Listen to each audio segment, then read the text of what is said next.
ఆంధ్రప్రదేశ్లో ఒక అద్భుతం ఆవిష్కృతం కాబోతా ఉంది. తిరుపతి సమీపంలో, తిరుపతి విమానాశ్రయం సమీపంలో తొట్టంబేడు మండలంలో స్పేస్ సిటీ రాబోతా ఉంది. అంతరిక్ష రంగంలో భారత పెట్టుబడులు, ప్రభుత్వ పెట్టుబడులు ఇప్పటి వరకు చాలా వరకు. అయితే ఇస్రో వారికి అవసరమైన కొన్ని ఎక్విప్మెంట్లు మాత్రం ప్రైవేటు సంస్థల నుంచి కొనుగోలు చేశారు. ఇక క్రయోజనిక్ ఇంజన్లు అయితే చాలా కాలం దిగుమతి చేసుకున్నారు. ఇప్పుడు భారత్ స్వయంగా అభివృద్ధి చేసి డెవలప్ చేసి తయారు చేస్తాం. అయితే టెస్టింగ్ ఫెసిలిటీస్ భారతదేశంలో పెద్దగా లేవు క్రయోజనిక్ ఇంజన్లకు సంబంధించి. కేవలం శాటిలైట్లని పంపించడానికే కాదు అంతరిక్షంలోకి, ఇవి యుద్ధంలో క్షిపణులు ఉపయోగించడానికి కూడా ఈ క్రయోజనిక్ ఇంజన్స్ పెద్ద ఎత్తున ఉపయోగపడతాయి.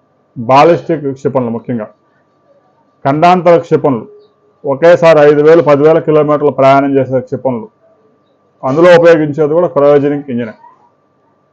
వీటికి సంబంధించి టెస్టింగ్ ఫెసిలిటీస్ తొట్టంబేడు మండలంలో స్పేస్ సిటీలో రాబోతా ఉంది. అది కూడా ప్రైవేట్ రంగంలో రాబోతుంది.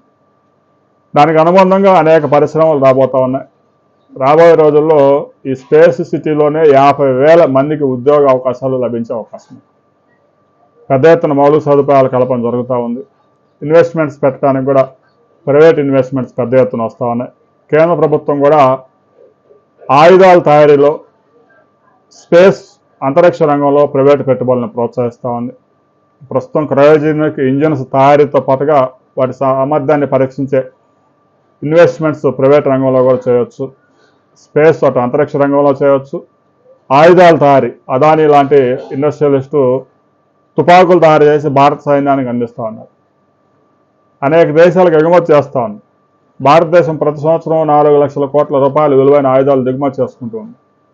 అలాంటి పరిస్థితుల్లో కేవలం దిగుమతుల మీదే ఆధారపడితే విదేశీ మారక ద్రవ్యం మొత్తం ఆయుధాలకి, డీజిల్ పెట్రోల్కి, బంగారానికి, ఈ గ్యాడ్గెట్స్కి, వీటికి పోయే ప్రమాదం. అందువల్ల ఆయుధాలు వెనకబడ్డ దేశాలు, కొన్ని దేశాలకి భారతదేశం కూడా ఆయుధాలు ఎగుమతి చేయడం ప్రారంభించింది.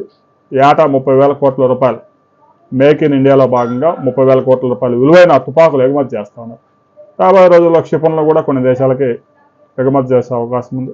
ఇలా ఒకవైపు ఆయుధాలు, మరొక వైపు అంతరిక్ష రంగంలో కూడా ప్రైవేటు పెట్టుబడులు పెద్ద ఎత్తున ప్రోత్సహిస్తూ ఉన్నారు. ఈ స్పేస్ సిటీ రాబోయే రోజుల్లో 2 లక్షల కోట్ల రూపాయల పెట్టుబడులు ఆ స్పేస్ సిటీలో రాబోతూ ఉన్నాయి. మొదటి విడతగా 50,000 ఉద్యోగాలు, ఆ తర్వాత మరో 1,50,000 ఉద్యోగాలు వచ్చే అవకాశం ఉంది. రాబోయే 4-5 సంవత్సరాల్లో అక్కడ పెద్ద ఎత్తున ఇన్వెస్ట్మెంట్స్ రాబోతూ ఉన్నాయి. దానికి సంబంధించి మరిన్ని అప్డేట్స్తో మరో వీడియోలో మనం కలుసుకుందాం.